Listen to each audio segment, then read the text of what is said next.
At some of pictures from the 2017 Pittsburgh Zine Fair. Now, the Zine Fair has been running for many years. It took a little break with COVID, but there are events starting to pop up, so keep your eyes peeled and follow the Facebook if you're interested in applying in the future. So the Zine Fair ran for years at the Union Project here in Highland Park. We'd have a huge crowd. And the thing that I love about zine fairs is that compared to other craft or comics fairs, zine fairs tend to be extremely diverse. All genders, all races. And while Pittsburgh is a pretty white city, you'll find a lot of queer people of color at the zine fair. It's a really lovely, welcoming space that's really cheap to get a table, free to attend, and then, like I said, this makes our zines more democratized, decentralized, having direct sales from artist to consumer. And you can see we've got young kids making their first zines. We even have some established artists who've been around. This is Karen Lillis. She has a zine distribution where she sells lots of other people's zines. Now, let's talk about a zinester. This is Juan Jose Fernandez. He immigrated to our region from Venezuela when he was a small child. Juan is a comics maker and is currently a computer programmer. Juan ran a comics club for many years that invited new artists and established comics makers to come and experiment in the form. Now, let's take a peek at some of his work, and I'll tell you what I mean by experiment. Because Juan likes to take traditional comics and think about them in so many new ways, as poetry even. So Juan's work, he loves to look at this 4-cell format, really commonly used in traditional comics. Here's one. We see what looks like the Capitol building in flames on the back of a dog. Here's Juan's little cartoon face on a fire saying, "When white masters burn the house down, the white officers don't shoot them point blank. Why is that?" Again, the dog is facing these ideas of economics, war, religion. The dog heads to his small home and says, "Guess we'll never know." To Juan, this is a poem featuring what might seem like classic digital art, but in a really traditional comics format. Let's look at a couple more. Here's where Juan has taken what look like traditional cave paintings and created this 4-cell format again, where we see the cave paintings of animals, the hand, the artist's hand being set on the stone, negative space leading to someone riding a bicycle, a very tongue-in-cheek way of showing the advance of man and how perhaps we are leaving behind some of our artwork as we move forward into the future. The final one I want to show you from some of Juan's work is just this silly one, featuring Ash Ketchum of Pokemon. Again, he's trying to utilize traditional familiar things to ask deeper questions. Shall I deny at the outset that there are any bounds of art?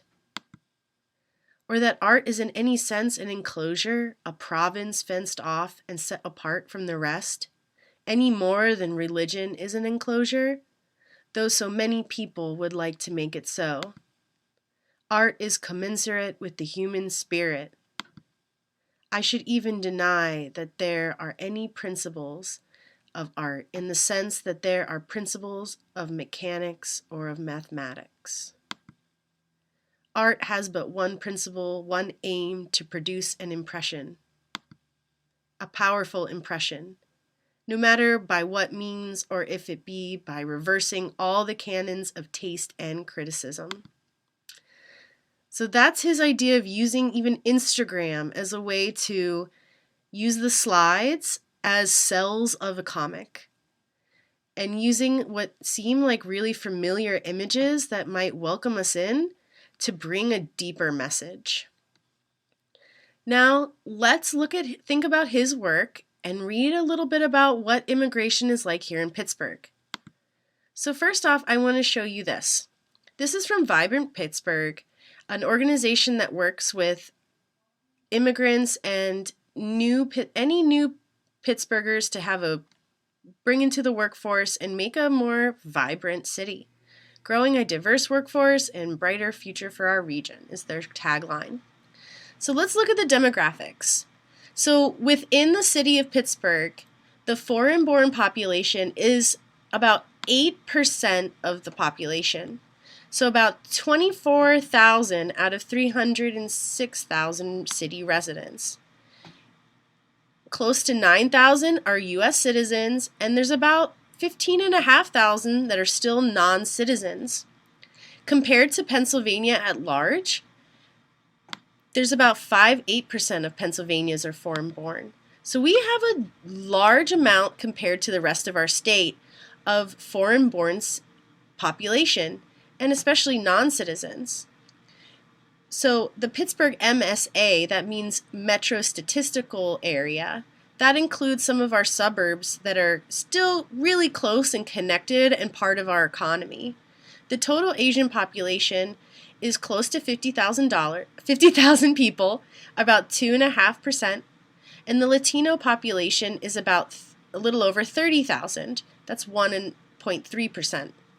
These communities grew by 56% and 72% respectively over the last decade.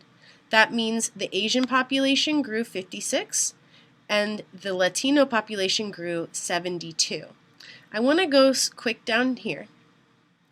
So the most prevalent countries of origin for our Latino community are actually Mexico and Puerto Rico. So this is over 60% of the entire Latino community is either from Mexico or Puerto Rico. And of course, we have to remember that Puerto Rico is a U.S. territory. They are American citizens. The Asian community has most prominently from India and China for nearly half of the total population. And where do they live? The largest Asian American communities are in Shadyside, Squirrel Hill, and North Oakland. The Latino communities can be found in a very different part of town: Beachview, Oakland, Greenfield, and Southside. And the largest refugee communities are located in Carrick, Prospect Park, and Sharpsburg. So getting to more of our fringe neighborhoods and communities outside of the city. Let's look at what just happened a few days ago at the end of February that deals with our local immigration. So, activist state reps demand Pittsburgh-based Colcom Foundation cut donations to anti-immigration groups. The picture shows a group of activists with signs that say, "Drop Colcom. Hate should have no home." This is by Jesse Bunch of the Pittsburgh Post-Gazette, and it was written February 28, 2022. Activists on Monday demanded a prominent foundation stop its funding of anti-immigration groups in the U.S. House representatives, labor leaders, and pro-immigration activists gathered at the Thomas Merton Center in Bloomfield to denounce the Pittsburgh-based Colcom Foundation. Though it was a coincidence, their calls coincided with world events. Hours before the United States announced that 500,000 Ukrainians are fleeing their country to seek refuge with its neighbors amid a brutal war. If my grandparents hadn't fled Russia, Ukraine, and Poland at the turn of the last century, I surely would not be standing here today, said Sarah Stockmayo of Jewish Action Pittsburgh on Monday. This is why we must stand united when any group is being singled out and targeted, she later continued. The policies that Colcom is funding seek to divide us and pit us against one another, but we know that we are all stronger together. According to a New York Times report, the foundation spent over $180 million since 2005 to fund organizations like Federation for American Immigration Reform, and the Center for Immigration Studies, which Southern Poverty Law Center designates as hate groups for promoting unfair treatment of immigrants and white nationalist rhetoric. In an email, Qualcomm Foundation Vice President John Rowe said, Qualcomm Foundation has no tolerance for discrimination. First and foremost, immigrants must be treated with dignity and respect, Mr. Rowe wrote. Mr. Rowe said people who argue for open borders should be heard. However, he added that it should be considered how this would affect environmental issues like water shortages. Started by the banking and industrial heiress Cordelia Scaife May, the Qualcomm Foundation has been scrutinized publicly for its connection to anti-immigration groups in the past. The foundation is committed to promoting its work with environmental and conservation groups, with little mention of involvement in immigration on its website. Ms. Scaife May, who died in 2005, was the grandniece of Andrew K. Mellon. Qualcomm Foundation supports national projects acknowledging the impact of human population growth on the environment, the foundation says under a website section titled Impact. To promote what's called the Drop Qualcomm campaign, Ms. Stock Mayo stood alongside State Representative Sarah Innamorato, a Democrat from Lawrenceville, Reverend Ross Carmichael of St. Andrew Lutheran Church in Shadyside, and Andy Kang, Executive Director of the Pennsylvania Immigration and Citizenship Coalition, among other activists. An organizer said groups were busy with COVID-related activities last year. Now they had time to launch Drop Qualcomm. Pittsburgh stands with our immigrant and refugee siblings, fleeing poverty, war, persecution, and violence, among many other things, said Ms. Stock Mayo. I'm here today to say that we reject Qualcomm's claims they are not funding anti-immigration policies. Over 70 Pittsburgh groups signed a letter supporting the Drop Qualcomm campaign, which encourages elected officials to pressure Qualcomm to sever its ties to anti-immigration groups. According to the letter, activists also want Qualcomm to redirect 100% of its funding to civic and conservation projects. In addition to Ms. Innamorato, State Representatives Joe Hohenstein, Democrat from Philadelphia, and Summer Lee, Democrat from Swissvale, and State Senator Tim Kearney, Democrat of Delaware County, signed the letter. Neighborhood groups like Lawrenceville United, the Polish Hill Civic Association, the Bloomfield Development Corporation, and Hello Neighbor also inked their support. Mr. Kang said he drove in from Philadelphia to represent Pennsylvania Immigration and Citizenship Coalition on Monday. If you are an immigrant or child of immigrants, or you call yourself a friend or ally of the immigrant community, we ask you to stand with us and sign our petition calling on Qualcomm to stop their ways, Mr. Kang said. In the letter, activists reject Qualcomm's view that overpopulation is threatening environmental conservation, as well as Ms. Scaife May's friendship with John Tanton. According to the Southern Poverty Law Center, Mr. Tanton is a retired ophthalmologist who founded FAIR and promoted the idea that a European American majority belongs in the United States. We reject the ideas promoted by Scaife May and Tanton that immigration is a major cause of ecological degradation, and we fundamentally refute that overpopulation is a threat to American society, activists wrote in the letter. Instead, activists said overcompensation is the biggest threat to the environment.